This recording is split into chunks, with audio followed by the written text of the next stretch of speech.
Eu quero saber se você tem os credores batendo na sua porta, se você tem um filho doente que você não pode levar no médico, se você tem uma mãe que está precisando de assistência médica e você não tem dinheiro, se o dinheiro é importante. Dinheiro é importante, sim. Se você for nas penitenciárias, 99,99% do pessoal que está lá por causa de dinheiro. Se você for analisar os divórcios, 85% dos divórcios nos Estados Unidos, eu não tenho a estatística brasileira, mas tem a americana para lhe dar. 85% dos divórcios nos Estados Unidos ocorrem por causa de problema de dinheiro. Ou seja, se falta de dinheiro está destruindo famílias. Se falta de dinheiro está colocando pessoas nas penitenciárias, está fazendo gente roubar, assaltar, dinheiro é importante, sim. Só que nós crescemos numa cultura dizendo que não. Que se você tem ambição pelo dinheiro, alguma coisa está errada com você. Eu quero começar apresentando a situação, o futuro da Previdência no Brasil. Hoje nós temos trabalhando 89 milhões de brasileiros. Trabalhando. Só que o trabalho informal no Brasil é muito grande, você sabe disso, né? Então, somente 34 milhões, ou menos de 40% desse pessoal, paga Previdência. Menos de 40%. Somente 34 milhões desses 89 milhões que estão trabalhando, que são trabalhadores, pagam a Previdência. Muito bem. Temos 21 milhões de aposentados. Se você fizer a matemática aí, você vai ver que você tem 1,6 trabalhando para um aposentado. Essa é a relação. Isso quando começou lá atrás, nós tínhamos 40 brasileiros trabalhando para um aposentado. Hoje nós temos 1,6 brasileiros trabalhando para um aposentado. Se fosse só isso, já estava mal, mas você imagina. Antigamente, o sujeito se aposentava aos 65 e morria aos 67. Hoje ele se aposenta aos 65 e não morre mais. Tem gente usufruindo da aposentadoria por 30 anos. Você imaginou o que é isso? Às vezes ele usufrui mais da aposentadoria do que ele pagou. O problema da Previdência é um problema de arrecadação, não é uma reforma que vai resolver esse problema. É um problema de arrecadação. Por que eu estou trazendo esse problema aqui? Eu vou falar de dinheiro, estou falando de Previdência. Porque se você tem menos de 30 anos, é possível que quando chegar a sua hora de aposentadoria, não vai ter aposentadoria para você, não. É assim que o mundo caminha. As pessoas, os países estão envelhecendo, o mundo como um todo está envelhecendo, o pessoal cada vez está vivendo mais, cada vez dependendo mais da aposentadoria e cada vez menos gente trabalhando correspondente ao número de pessoas aposentadas. Então a minha recomendação para você é que você viva a sua vida, porque eu tenho duas notícias boas aqui. Aliás, uma boa e uma má. A boa notícia é que você vai viver muito tempo, porque hoje a medicina permite a gente estar vivendo muito tempo. A má notícia é que é possível que o seu dinheiro acabe antes da sua vida. Se isso acontecer, você vai depender de quem? Dos seus filhos, que provavelmente já estarão velhos também, dos seus netos. Eu acho que o neto está cuidando da vida dele, não vai parar a vida dele para cuidar da situação financeira do avô. Então eu acho que você deve pensar nisso seriamente. E como é que você faz? Aí que vem esse material aqui. Então eu quero começar perguntando para você, qual é a sua abastança? Isso mesmo, abastança. Talvez seja uma palavra nova para você, não é? Abastança é com C cedilha. Abastança significa o número de dias que você pode viver sem trabalhar, mantendo o seu padrão de vida. Se você parasse de trabalhar hoje, ou se você tivesse um acidente, ou se você fosse demitido, quanto tempo, quantos dias você pode manter o seu padrão de vida, e sem trabalhar, continuar vivendo? Isso é abastança. Deu para entender? Você tem que fazer o seu cálculo. Eu recomendo que todo final de ano você faça o seguinte. Você faz um cálculo da sua abastança. Se a sua abastança de ano para ano não estiver aumentando e você continuar trabalhando, alguma coisa de errado está acontecendo. Ou seja, está trabalhando por nada. Você está gastando em coisas fúteis, supérfluas, e não está criando a sua abastança. Então, todo final de ano, você tem que ver o seguinte, qual é a minha abastança esse ano, qual era a minha abastança ano passado, e quanto que eu melhorei. Até que vai chegar um ponto, espero eu, que a sua abastança seja indeterminada. Ou seja, o dinheiro que você ganhou vai gerar dinheiro, que vai gerar dinheiro, que vai gerar dinheiro, que mesmo que você viva 120, 130 anos, que vai ser possível no futuro próximo, você vai ter dinheiro suficiente. Você deve conhecer um ditado de Sócrates, que diz assim, diz-me com quem andas e dir-te-ei quem és. Você já escutou falar disso? Pois é, olha que experiência interessante. Talvez você tenha que parar até para refletir. Olha só, quais são as 6 pessoas com quem você passa a maior parte da sua vida? Todos os seus filhos, filhas, genros e noras vão contar um só. Você vai fazer uma lista. Com quem eu passo mais tempo, segundo com quem eu passo mais tempo, terceiro com quem eu passo mais tempo, 4, 5, 6. Você vai ter que ter 6 nomes. Claro que uma dessas linhas você vai incluir filhos, filhas, genros, noras, netos, tudo incluído numa linha só. Com quem você passa, quais são as 6 pessoas com quem você passa a maior parte do tempo? Quem é o número 1, 2, 3, 4, 5, 6. Dá para você fazer isso aí agora, antes de nós continuarmos essa conversa? Tá bom, eu vou assumir que você tem aí 1, 2, 3, 4, 5, 6. Agora eu vou fazer a seguinte pergunta para você. Olhando nessas 6 pessoas, ou mais, porque filhos, filhas são tudo numa linha só, você se considera mais mestre ou mais discípulo? Você se considera mais orientador ou mais orientado? Você se considera mais professor ou mais aluno? Com relação a essas 6 pessoas que estão aí. Hein? Só você pode decidir. Olha para esse pessoal todo que você escolheu e decida. Agora, você é mais mestre ou mais aluno? Mais orientador ou mais orientado? Mais professor ou mais aluno com relação a essas pessoas? Provavelmente, você vai responder, se você está interessado nesse material, você vai responder que você é mais professor do que aluno. Que você é mais mestre do que discípulo. Que você é mais orientador do que orientado. Então, se você respondeu assim, eu tenho uma última pergunta para você. Qual é a sua fonte? De onde você bebe? Você tem um vizinho multimilionário que lhe ensina? Você tem uma pessoa muito bem sucedida em negócio, que todo dia você liga para ela e conversa? Você é uma pessoa autodidata, que estuda o assunto, que escuta CDs, que assiste vídeos, assiste DVDs sobre o assunto? Você é aquele cara que pesquisa na internet sobre finanças, que entende do mercado de ações? Qual é a sua fonte? De onde você bebe? Porque se você não tiver uma fonte confiável, você está orientando essas pessoas em quê? Se você próprio não tem uma orientação.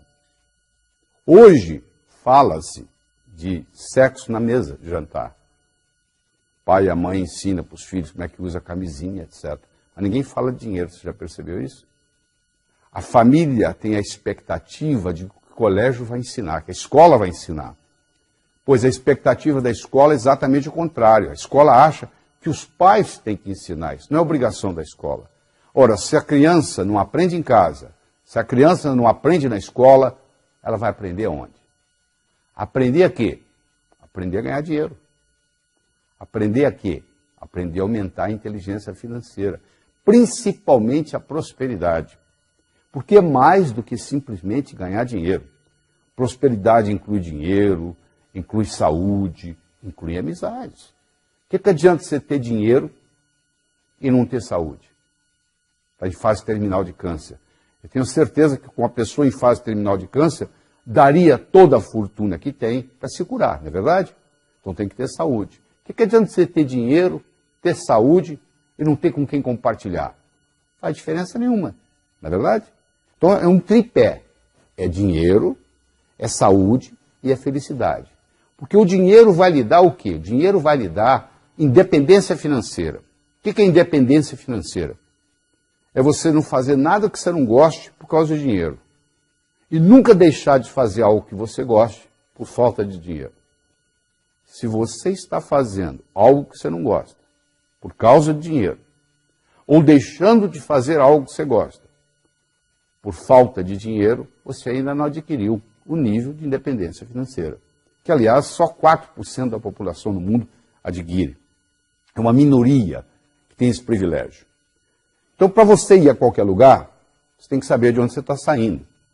Na vida é a mesma coisa. Então, agora eu vou lhe dar a oportunidade, você que está trabalhando com esse material, eu vou lhe dar a oportunidade de você identificar onde é que você está. Porque se você comparar o seu ganho com as suas despesas, você tem 3 situações. Não é verdade? Ou você está ganhando mais do que você está gastando, ou você está ganhando igual você está gastando, ou você está gastando mais do que você está ganhando. Não tem outro jeito.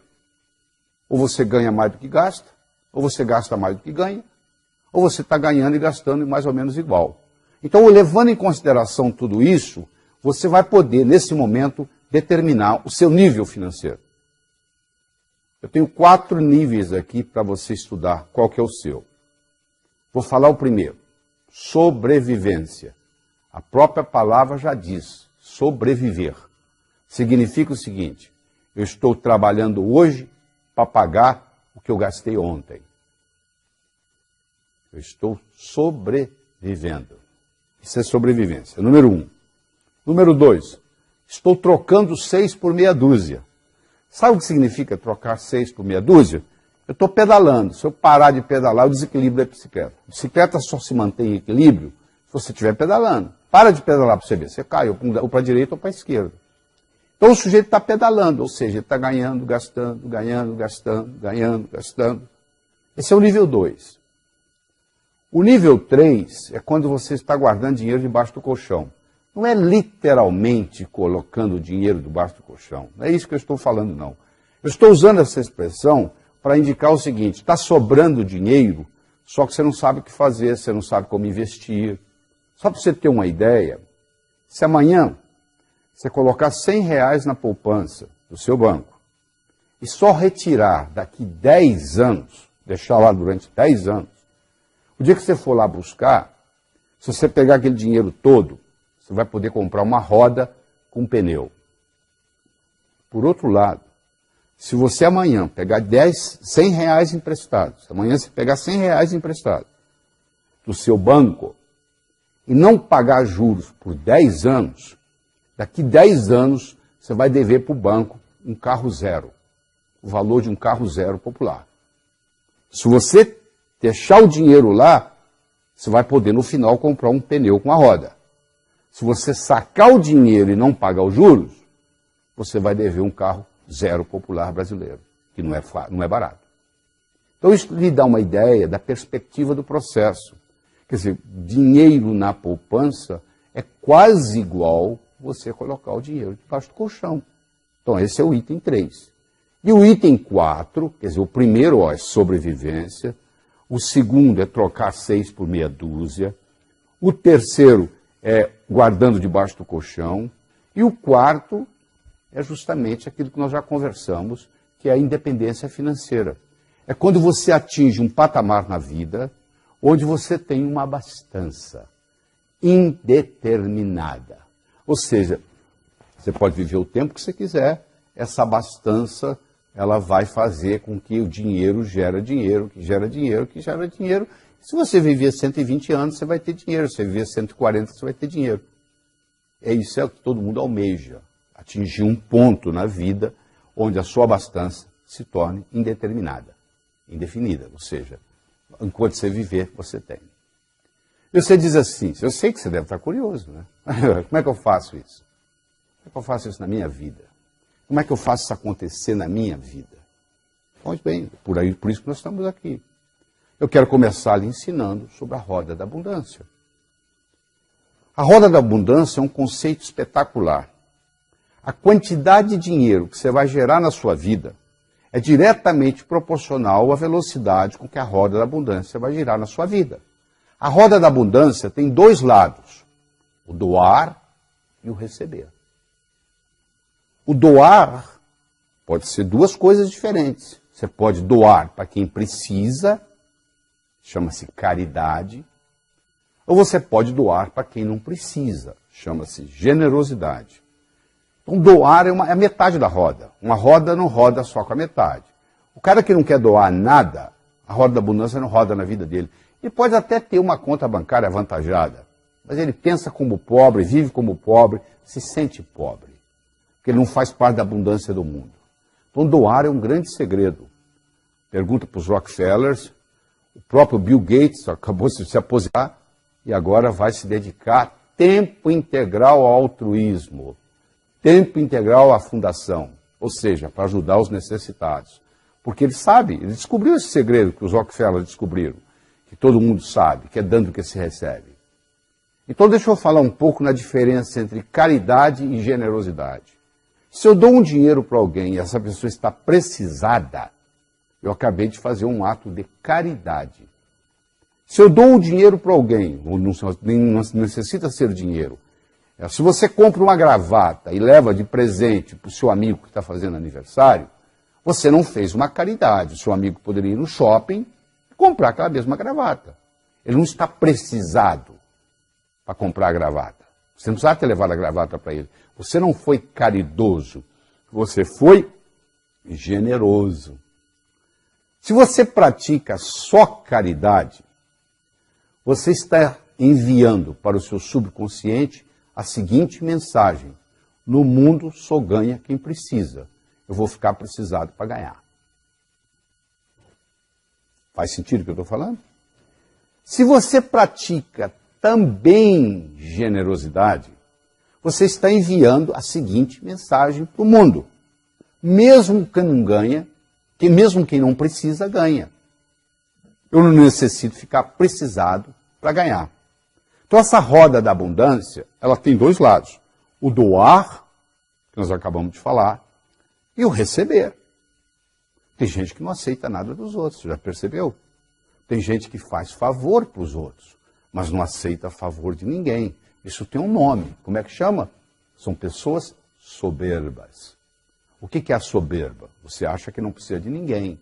As pessoas precisam de você. Então essas pessoas não têm problema no lado do doar, mas elas têm um problema do lado do receber. E como a roda é metade doar e metade receber, vem um problema. Esse conceito da roda doar-receber, eu poderia trocar a palavra doar pela palavra vender. Eu poderia trocar a palavra receber pela palavra comprar. E eu vou lhe explicar toda a recessão do mundo, toda a economia mundial. O que é uma recessão? É quando o comprador para de comprar, o vendedor para de vender, o comprador para de comprar, o vendedor para de vender, entra em recessão. O que é sair da recessão? O comprador começa a comprar, o vendedor começa a vender, comprar, vender, sai da recessão. Eu posso explicar a economia mundial baseada nessa roda da abundância. Só que aqui eu troquei a palavra vender pela palavra doar e troquei a palavra comprar pela palavra receber. Então eu tenho 4 situações básicas na vida. Eu tenho o sujeito que tem problema em doar, mas tem facilidade em receber. Essas pessoas são pessoas egoístas.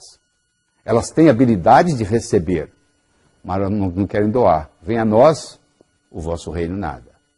Tem pessoas que têm dificuldade tanto em doar quanto em receber. São pessoas estéreis. Elas têm dificuldade em doar e dificuldade em receber. Não é verdade?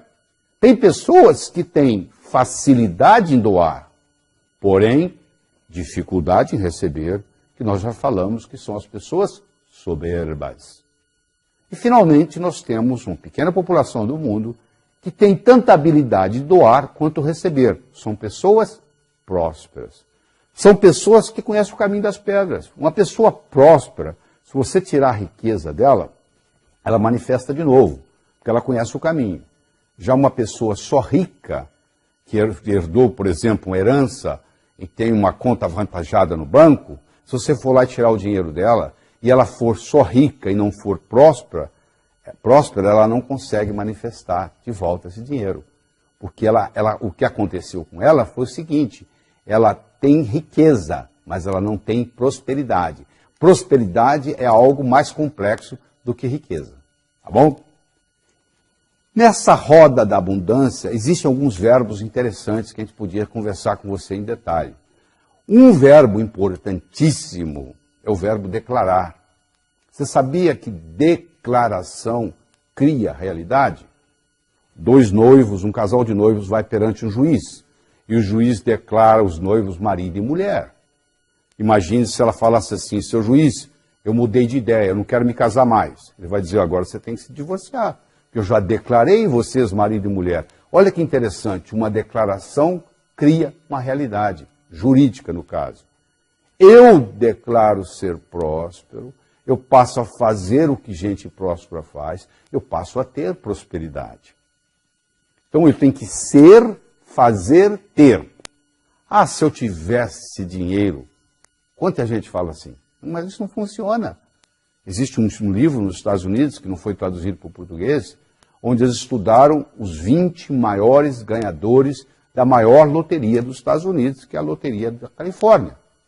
E estudaram esses indivíduos durante 10 anos. Do momento que eles determinaram fazer o estudo, eles fizeram daqui para trás, quem foram os 20 maiores ganhadores. Vamos acompanhar esse pessoal por 10 anos. Você acompanhou. 10 anos depois, 18 dos 20 maiores ganhadores da maior loteria do mundo estavam mais pobres do que antes de ganhar a loteria. Vou falar de novo. 10 anos depois, 18 dos 20 ganhadores da loteria californiana estavam mais pobres do que antes de ganhar a loteria. Provando, mais uma vez, que o sucesso vem de dentro. Eu tenho que ser, fazer, ter. Se eu tiver sem ser, não pertence a mim. Você já viu várias notícias na televisão brasileira de pessoas que ganharam na loteria e criou-se um grande problema na vida delas. Justamente porque recebeu o dinheiro e não estavam preparados para isso. Entendeu? Então isso é muito importante você entender essa história do declarar. A segunda coisa importante é o verbo solicitar. Tem um ditado que diz assim, o mendigo tímido termina o dia com a bolsa vazia. Porque ele não solicitou. Ele não pode ser tímido se ele quer ser mendigo. Ele tem que aprender a lidar com não. O mendigo lida com não o dia inteiro, porque a maioria não dá dinheiro para ele. Mas ele está lá solicitando, pedindo. Você extrapola isso para nós. Nós também temos que estar solicitando coisas do universo. Se você é muito tímido na sua solicitação para o universo, você termina a vida com o bolso vazio. No caso aqui. Solicitar é importante. Terceiro é o agradecer, é a gratidão, que é a mãe de todas as outras virtudes. Você tem que agradecer aquilo que você tem, a fim de obter aquilo que você quer. Se você não tem a habilidade de agradecer, você não acumula aquilo que você quer. É um princípio cibernético de realimentação. Quando você coloca um ar-condicionado numa sala e coloca no termostato do ar-condicionado 21 graus Celsius, a temperatura da sala vai realimentar esse processo. Todas as vezes que a temperatura for acima de 21, o ar-condicionado vai ligar automaticamente. Todas as vezes que ela for abaixo de 21, o ar-condicionado vai desligar e vai ficar só na ventilação. Você criou um processo cibernético, um processo de realimentação. O mesmo ocorre com o processo de gratidão. Quando eu agradeço aquilo que eu tenho, é uma realimentação positiva, eu obtenho mais daquilo. É um segredo muito bem guardado. E segundo é a sua habilidade de arriscar. A pessoa quer progredir, mas ela não quer arriscar. Se você já foi no circo alguma vez, ou já assistiu algum filme de circo, você vai ver que o trapezista, ele está no trapézio, ele para pegar o próximo trapézio, ele solta esse, fica vulnerável a pegar o próximo. Claro que ele dá uma olhadinha para ver se vem outro trapézio. Se não vier, ele não solta esse. Eu não estou dizendo que você vai deixar o seu emprego e vai ficar vulnerável. Você tem que planejar o próximo passo. O que você vai fazer depois disso? Isso é importante, esse processo, você fazer isso. Então, esses verbos são muito importantes. O verbo declarar, o verbo solicitar, o verbo agradecer e o verbo arriscar-se. Isso é fundamental. Eu quero conversar agora, nesse momento, sobre a pobreza. Eu quero fazer uma declaração aqui. A declaração que eu tenho para fazer é muito simples. Todas as vagas para pobre estão ocupadas no Brasil. Não tem mais vaga para pobre. Melhor você ficar rico. Se você quiser ser pobre na Suécia, não tem problema. Você vai receber casa, comida, roupa lavada, remédio, hospital. Se você quiser ser pobre na Suíça, não tem problema nenhum. Se você quiser ser pobre nos Estados Unidos, você não tem quase problema nenhum. Mas no Brasil você não pode ser pobre. Por quê? Todas as vagas estão ocupadas, já temos demais. A melhor coisa que você pode fazer pelos pobres é não ser um deles. Ou seja, você está do outro lado para ajudar. E nós temos que fazer, não é fazer o pobre, o rico ficar pobre, é fazer o pobre ficar rico. Você nunca pode fortalecer o fraco enfraquecendo o forte. O jeito de você fortalecer o fraco é fortalecendo o fraco, não é enfraquecendo o forte. Por que você acha que tem tanta pobreza no Brasil? Um país com 8.513.844 km², onde o sol brilha 365 dias por ano, onde aqui não tem terremoto, aqui não tem furacão, onde todo estrangeiro que vem aqui e mora aqui por um período de tempo acha que isso aqui é o paraíso das oportunidades, só o brasileiro que não vê isso. Por que a gente tem tanta pobreza? Por algumas características. A primeira delas é a ignorância financeira. Nós não somos educados financeiramente, nós não aprendemos sobre a lei do ganhar, a lei do gastar, a lei do economizar, a lei do investir, que são leis universais, que funcionam em qualquer lugar que você for, em qualquer cidade, em qualquer país, em qualquer nação, em qualquer continente. E mais sério ainda são os preconceitos que nós temos contra dinheiro. Dinheiro é sujo, gente rica não entra no céu, é mais fácil um camelo passar pelo fundo de uma agulha do que um homem rico entrar no céu. Você imagina que você tem 5 anos de idade, você não sabe onde você está indo, porque você está consciente, mas não está consciente que está consciente aos 5 anos. Você sabe que você vai num lugar importante, porque colocar a melhor roupa que você tem, e você vai e tem alguém pregando. É mais fácil um camelo passar pelo fundo de uma agulha do que um homem rico entrar no céu. Saiu dali, seu pai te leva ao zoológico, e tem aquele animal enorme. E você pergunta, papai, o que é aquilo ali? Aquilo ali, meu filho, minha filha, aquilo ali é um camelo, grande, hein, pai? Você chega em casa, você abre a gaveta de costura da sua mãe, você pega a agulha, olha, e com 5 anos você declara, eu quero ser pobre. Só que você esqueceu que você fez essa declaração, quem estava pregando lá também esqueceu de lhe ensinar que o conceito não é bem esse, não.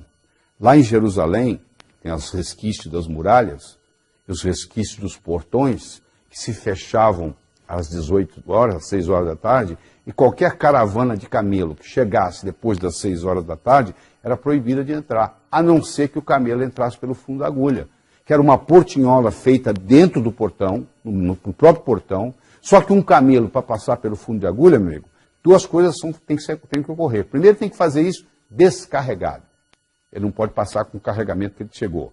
E segundo, ele tem que fazer isso de joelhos, que não é difícil para um camelo. Agora eu vou levar essa analogia para o ser humano. Nós vamos entrar no reino dos céus, sem nada material, caixão não tem gaveta, mortalha não tem bolso, mas não vamos levar absolutamente nada do que está aqui. Tudo isso que você pensa que é seu, na realidade você está tomando conta. Essa casa que você tem registrado no cartório, que você pensa que é sua, se você morrer ela vai ficar aí, ou seja, ela não lhe pertence, você está tomando conta. O carro é a mesma coisa e assim por diante. Caixão não tem gaveta, mortalha não tem bolso. Então, nós não podemos ter apego às coisas, porque elas vão ficar aqui. E segundo, o conceito do camelo entrar de joelhos, isso representa para nós entrarmos no reino dos céus humildemente. Só que a pessoa leva isso ao pé da letra. Esse é que é o problema. Isso é nada mais, nada menos que uma metáfora. Que levado ao pé da letra, a interpretação é outra. Então a pessoa acha que se ela for rica, ela não pode entrar nos céus. Do céu. Contrário. O dinheiro bem aplicado é um instrumento para lhe aproximar de Deus. Porque se você usa o dinheiro bem usado, e você melhora a humanidade com ele, você proporciona uma melhora na vida das outras pessoas, porque você tem dinheiro, porque você está construindo aquela mansão, você está tratando muitas famílias, você que comprou aquele Mercedes-Benz, você está mantendo muitas famílias empregadas. Olha aí, Está fazendo girar aquela roda da fortuna, a roda da abundância que eu falei para você, ela está girando porque você está comprando e vendendo coisas, você está contratando gente, você está montando mansões. É praticamente impossível você ser próspero sozinho, porque no momento que você começa a gastar, você está beneficiando outras pessoas. E todo mundo vai ficando mais próximo com você. Prosperidade atrai prosperidade. Para onde que vão os investimentos? Para os países mais prósperos, não é verdade? Então isso é o que vai acontecendo. Então nós temos essa série de preconceitos. E esses preconceitos muitas vezes não têm nenhuma causalidade. Há uma diferença entre causalidade e casualidade. Casualidade é por acaso. Causalidade tem causa. Você quer ver um mito, porque isso é mito. Quando você tem casualidade, mas não tem causalidade, você cria mitos. Existem uma série de mitos populares com relação a dinheiro, com relação à riqueza. O primeiro mito que eu quero discutir com você aqui é o seguinte: trabalhar muito é causa de riqueza. Não é verdade. O cara ficou milionário aos 65 anos em Brooklyn, New York. Ele foi entrevistado e eles perguntaram para ele: por que você ficou milionário aos 65? Por que não aos 55? Por que não aos 45? Sabe o que ele respondeu? Estava muito ocupado, não tinha tempo de ganhar dinheiro. Ou seja, tem gente que está tão obcecada pelo trabalho do dia a dia que não tem tempo de dar um passo para trás e ver a coisa numa visão mais ampla. Então não é verdade, não é trabalhar muito que traz riqueza, é trabalhar de uma forma inteligente, é aprender a alavancar. Se você pedir para derrubar uma porta, eu não tenho força física para isso. Mas se você me entregar um pé de cabra, eu derrubo com esse dedinho aqui, ó. Eu estou alavancando. Ou seja, eu estou trabalhando de uma forma inteligente. Alavancar no mundo de negócios é trabalhar de uma forma inteligente. Então isso é muito importante. Vamos para o segundo mito? Não é correto trabalhar e se divertir ao mesmo tempo. Não, sabe o que eu faço? Durante a semana eu trago o leite das crianças. Agora no final de semana eu faço o que eu gosto. Meu amigo, o que você faz como diversão, alguém faz como profissão. O que você faz como hobby, alguém faz como trabalho. Qual o seu hobby? O meu hobby é jogar tênis. Pois é, tem gente que é instrutor de tênis. O que você faz como diversão, vai ter gente no mundo fazendo como profissão. Então, um grande segredo é você ter um hobby e cobrar por ele. Porque aí você não vai sentir que você está trabalhando. Você está se divertindo, é seu hobby. Você faria até de graça. Então, se você trabalha numa coisa que você faria até de graça, primeiro você não vai pensar em aposentadoria. Porque se você faria até de graça, você quer continuar fazendo. Aquilo que o cara sonha que vai fazer depois de aposentado. Se você já estiver fazendo aquilo que você sonha de fazer, não vai fazer diferença. Você não vai estar pensando em aposentadoria, que é outro problema sério. Porque hoje tem-se o conceito que o sujeito tem que se aposentar aos 65. Como as pessoas estão vivendo mais, isso vai chegar uma hora que vai ter que mudar, tá bom? O tempo de trabalho vai ter que aumentar, porque senão não tem outro jeito. Já não tem solução. A Previdência já está quebrada, etc. e tal, você sabe muito bem disso. Eu não vou estar discutindo isso aqui. Mas eu quero dizer para você o seguinte, que esse tempo de trabalho, uma hora vai ter que aumentar, porque a longevidade está aumentando. Mas tem que ser uma longevidade saudável também. Não adianta você viver mais e viver mais tempo doente. Não adianta eu viver 90 anos e ter Alzheimer dos 81, 90. Passei 9 anos, ou seja, 10% da minha vida doente. Não adianta nada. Terceiro mito. A ocupação correta é importante para ganhar dinheiro. Sabe por que eu não sou rico? Porque eu escolhi a profissão errada. Se eu tivesse escolhido a profissão do meu irmão, o que seu irmão é? Meu irmão é médico. Eu conheço médico pobre, médico rico. Advogado pobre, advogado rico. Engenheiro pobre, engenheiro rico. Jornalista pobre, jornalista rico. Qualquer profissão você tem rico e pobre. Então essa história que é a ocupação que faz a diferença não é verdade. Você vai encontrar em todas as profissões gente ganhando dinheiro e gente perdendo dinheiro. Como você encontra em todo o mercado, no mesmo mercado, você vai encontrar empresas ganhando dinheiro e empresas perdendo dinheiro no mesmo mercado. É claro que a empresa, a primeira desculpa que ela arruma, sabe qual é? Isso é por causa do mercado. Aí eu pergunto, se é por causa do mercado, como que o seu concorrente está ganhando dinheiro?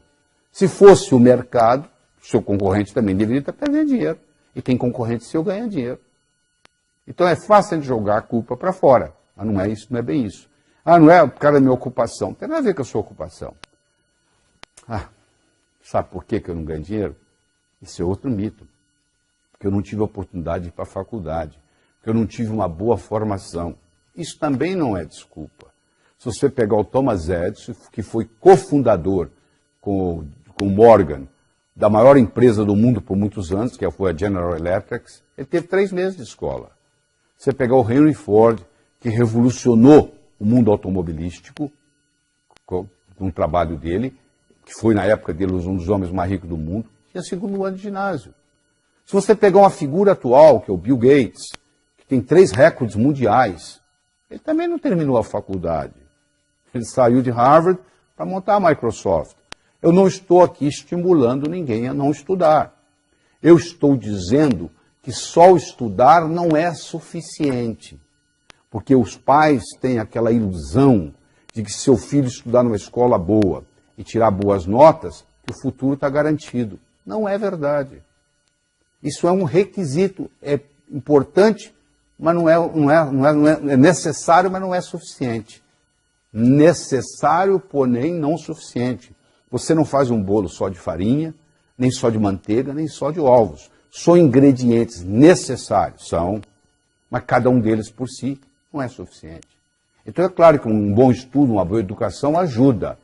Mas em geral, a maioria do que acontece, o sujeito estuda e vai trabalhar para um que não tem estudo, que nunca estudou. É um paradoxo, né? Porque em geral, o que cai na prova não necessariamente cai na vida. Essa é a grande verdade. Nem sempre o que cai na prova cai na vida. O outro mito, talvez o pior deles, é que não tem o suficiente para todos. Na época da caverna, o PIB era 0. Hoje o PIB é astronômico. À medida que a riqueza do mundo aumenta, mais milionários vão sendo feitos, mais aviões supersônicos vão sendo construídos, mais submarinos atômicos vão sendo construídos, ou seja, a prosperidade do mundo vai aumentando. A Bolsa de Valores de Nova York hoje é 100 vezes maior o giro do que era há 50 anos atrás. Ou seja, a riqueza vai aumentando. Tem para todos, sim. Quer dizer, esse conceito de que não tem para todos é um problema seríssimo, porque a pessoa que tem esse conceito, ela acha que se ela ganhar, alguém tem que perder. Não, para eu ganhar, você não tem que perder. A não ser que você insista. Aí o problema é seu. E outro problema sério, que deveria ser ensinado no jardim da infância, são as leis da riqueza. A lei do ganhar, a lei do gastar, a lei do economizar e a lei do investir, que são leis universais, que funcionam em qualquer lugar. Sem o ganhar, meu filho, não adianta nada. Eu só vou poder gastar, economizar e investir se eu ganhar. Então, a primeira lei não é que é a mais importante. Segunda-feira não é mais importante do que terça, mas vem primeiro, não vem? É assim mesmo. Segunda vem antes de terça, terça vem antes de quarta. O ganhar tem que vir antes do gastar. Só que o ganhar é o seguinte, toda a riqueza é criada pela mente humana. Problema financeiro não se resolve com dinheiro. Eu nunca vi nenhum problema financeiro ser resolvido com dinheiro. O sujeito não está indo bem financeiramente, ele pega dinheiro emprestado com o cunhado para pagar o aluguel. Mês que vem, o aluguel venceu de novo e o cunhado já quer receber, ou seja, não resolveu nada. A empresa não está indo bem das pernas, ela vai no banco, pega dinheiro emprestado, não faz nada. No mês seguinte, ela deve o capital, os juros e agora está precisando de dinheiro de novo. Problema financeiro não se resolve com dinheiro. Problema financeiro se resolve com imaginação. Você não vai caminhar nas ruas da sua cidade onde você mora e que vai cair riqueza, dinheiro na sua cabeça, não. Se você não tiver um planejamento, se você não tiver uma estratégia, se você não tiver uma implementação, não vai ocorrer nada. Então a lei do ganhar é fundamental. Segundo, vem a lei do gastar. Em que você gasta seu dinheiro? Aquilo que você valoriza. O dinheiro ele tem valor dependendo da transação que está ocorrendo. Um cara que é colecionador de selos, ele pega um olho de boi, vale uma fortuna o selo olho de boi. Para quem não coleciona selo, olha aquilo, não vale nada. Então, o valor do dinheiro é determinado pelo comprador e pelo vendedor em cada transação. E se você gastar o que você ganha, meu amigo, você está andando de bicicleta. Você tem que saber economizar. Você tem que pegar pelo menos 10% que você ganha, sagrado, e separar. Chama-se dízimo pessoal. A palavra dízimo vem de 10. Você tira 10% que você ganha. Aí você deve estar pensando assim, mas eu já economizo 20%, 30% do que eu ganho. Mas não é isso que eu estou falando. Esse dinheiro, esses 10%, você nunca vai poder gastar em nada perecível ou roubável. Isso tem que... Você pode colocar no banco, você pode comprar um apartamento, você pode comprar um lote, você não pode comprar carro, você não pode comprar avião, você não pode comprar barco. Nada que seja perecível ou roubável. Isso aí funciona como se fosse o imã do dinheiro. Existe um indivíduo nos Estados Unidos chamado Robert Schuller, que construiu a Catedral de Cristal na Califórnia, em Los Angeles.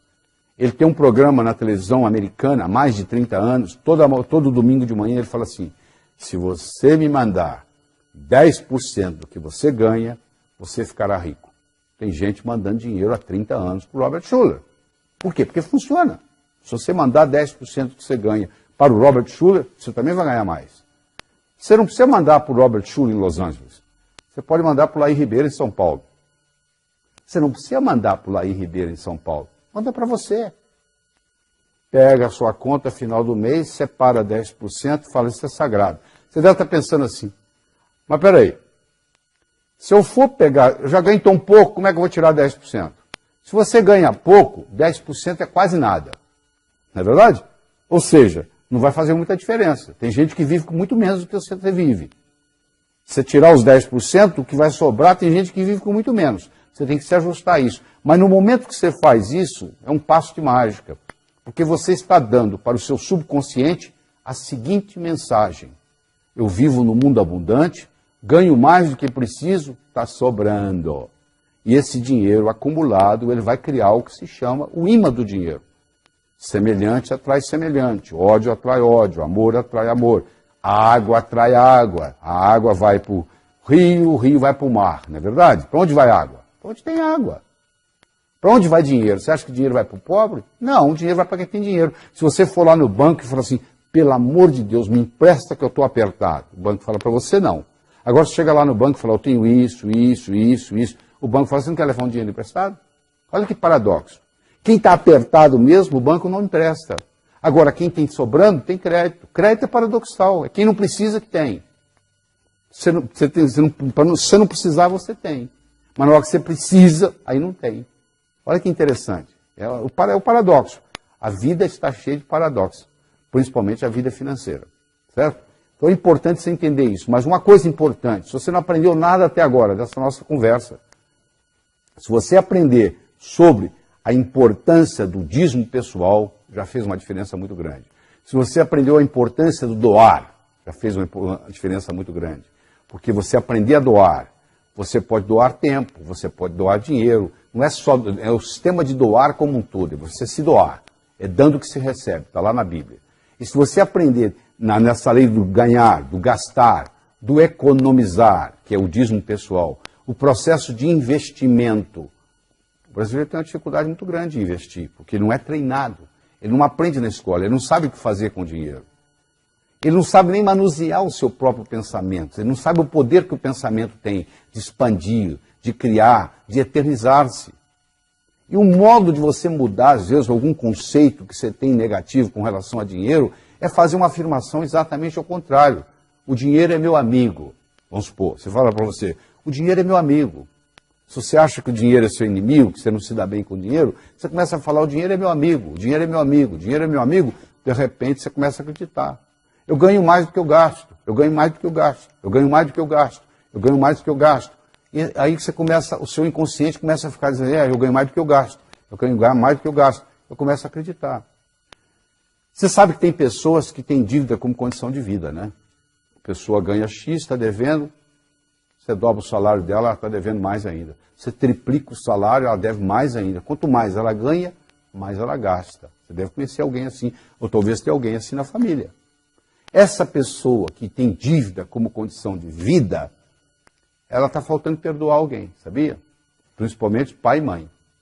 Se você tem ressentimento no seu coração, você causa uma resignação de futuro. Se você perdoa o seu passado, você multiplica as suas possibilidades de futuro. Então, uma pessoa que carrega ressentimento no coração, ou do pai, ou da mãe, ou da família, ou o que seja, dificilmente vai fluir nela essa prosperidade. E umas chegam a ponto de ter dívida como condição de vida. Outra coisa importante que eu quero dizer para você aqui é sobre o dinheiro herdado. Cuidado com o dinheiro herdado, porque o dinheiro herdado ele pode vir, na maioria das vezes ele vem com a conotação de morte. Alguém teve que morrer para você pôr a mão naquele dinheiro. Então, se você tem como conotação de morte, é um problema sério.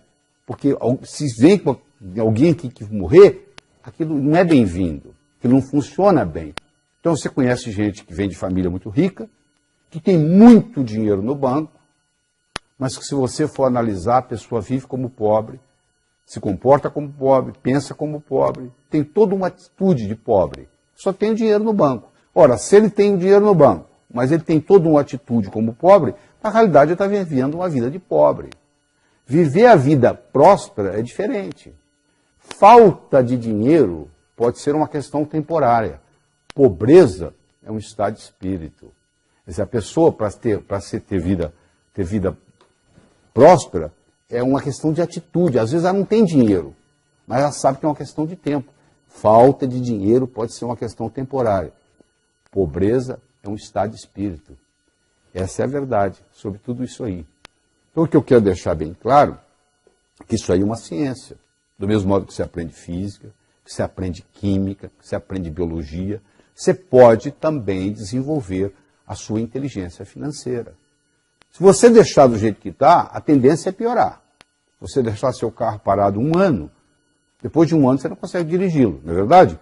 A gasolina evaporou, a bateria descarregou, você não tem condições, está tudo enferrujado, o pneu baixou, você não consegue dirigi-lo. Por quê? Deteriora. As nossas ideias é a mesma coisa, você tem uma série de ideias que você vai vivendo a vida. Se você não começar a colocar ideias novas, aquelas velhas vão se deteriorando e o mundo vai mudando. Então chegou a hora de você começar a adquirir conhecimento novo. O que vai fazer você mudar é o conhecimento que entra.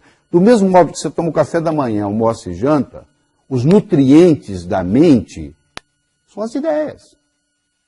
Esse material aqui, ó, que você está trabalhando comigo, eu estou lhe trazendo várias ideias, só que você tem que trabalhar com esse material de novo, de novo, de novo, de novo, porque não é só uma vez que você ser exposto a esse material que vai fazer uma diferença. Às vezes as crenças estão aí, porque uma crença, uma vez estabelecida, tem como função única e exclusiva se perpetuar. A tendência da crença é continuar lá, firme. Então, para romper aquela crença, eu tenho que trazer uma crença nova, eu tenho que praticar, eu tenho que mudar o hábito, porque depois que você mudou o hábito, você não precisa de motivação mais não. Você precisa se motivar para escovar os dentes? Não. Você foi tantas vezes que você escovou os dentes que você escova os dentes até dormindo. Você já está motivado para isso. Então, no momento que você faz o hábito financeiro ser uma coisa que faz parte da sua natureza, aí não tem problema, aí a coisa continua. Não interessa a sua idade, não interessa a sua profissão, não interessa a sua conta bancária. A boa notícia que eu tenho é que qualquer pessoa, em qualquer idade, pode revolucionar isso. Só as minhas palavras não são suficientes. Isso aqui é um despertar. Você chega num hotel e pede para despertar amanhã às 6h30. Às 6h30 seu telefone toca. Não significa que você vai ter um bom dia. Significa que você despertou. Pode ser até que você volte a dormir. Isso aqui, esse trabalho que eu estou fazendo com você aqui é um despertar. O resto agora vai ficar por sua conta. Eu vou contar uma história e com isso nós vamos encerrar aqui. Eu espero que você trabalhe com esse material de novo, de novo, de novo, de novo, até que isso entre na sua estrutura psicológica e faça parte de você. Aí fica no automático. Aí fica fácil. Certo? Diz que uma vez, no inferno, Lúcifer estava muito preocupado porque lá estava havendo uma recessão, estava faltando pecadores. Lá também tem esses problemas. Aí eles resolveram ter uma reunião de marketing para discutir uma estratégia para trazer mais pecadores para o inferno. E eles estavam discutindo e um capeta-chefe levantou a mão e falou assim, é muito simples, nós temos que fazer o ser humano gastar mais. Para gastar mais, ele vai ter que ganhar mais. Para ganhar mais, ele vai ter que trabalhar mais. Ele vai trabalhar, ganhar, gastar, trabalhar, ganhar, gastar, trabalhar, ganhar, gastar. A vida vai passar, ele não vai ter tempo de evoluir, vai terminar aqui. Muito bem, disse Lúcifer, muito bom. Mas eu quero escutar outras. Aí um outro capeta-chefe levantou a mão e disse, por que a gente não acaba com o amor próprio do ser humano? Ele não vai gostar de si mesmo, ele só vai olhar para o outro, ele só vai se preocupar com o outro, ele só vai cuidar da vida do outro, ele não vai cuidar da vida de si mesmo, ele não vai evoluir, a recessão ele vai terminar aqui. Muito bom, disse Lúcifer, mas eu quero escutar mais. Aí disse que um capetinha-chefe, estagiário, capetinha estagiário, levantou a mão. Aí Lúcifer olhou para ele e disse, o que você quer? Só queria dar uma opinião. Qual é a sua opinião? Por que a gente não faz o ser humano pensar que ele vai viver para sempre? E o que isso tem a ver com vir para o inferno? Perguntou o diabo. Só. Ele vai deixar o importante para amanhã, para amanhã, para amanhã, para amanhã. A vida vai passar, ele não vai fazer nada, vai terminar aqui. Diz que o rosto do diabo se iluminou. Ele disse, é isso que nós vamos fazer. Sabe o que ele fez? Ele colocou na mente de cada um de nós a semente da eternidade. Você pensa que seu vizinho vai morrer antes de você, que seu primo vai morrer antes de você, que seu ex-chefe vai morrer antes de você, mas você vai enganar a morte, não é verdade? Vai aparecer alguma coisa. Todos pensam assim. Se você pudesse conversar com o pessoal que mora, entre aspas, no cemitério, todo mundo lá ia reclamar que morreu antes da hora. Tinha tanta coisa para fazer e morreu. Não adianta nada você ser exposto a esse material, você ter todas essas ideias que você está tendo aí e não colocá-las em prática. Você tem que estabelecer quais são as prioridades na sua vida e colocá-las em prática. Ver o que é importante, começa por aquilo que é mais importante e coloca em prática. Eu espero de coração que novos caminhos se abram à sua frente, que o vento sopre levemente às suas costas, que o sol brilhe suave e morno no seu rosto, que a chuva caia de mansinho em seus campos, e até que nos encontremos de novo. Que Deus lhe guarde nas palmas de suas mãos. Evite o mal, faça o bem, viva a sua vida prosperamente.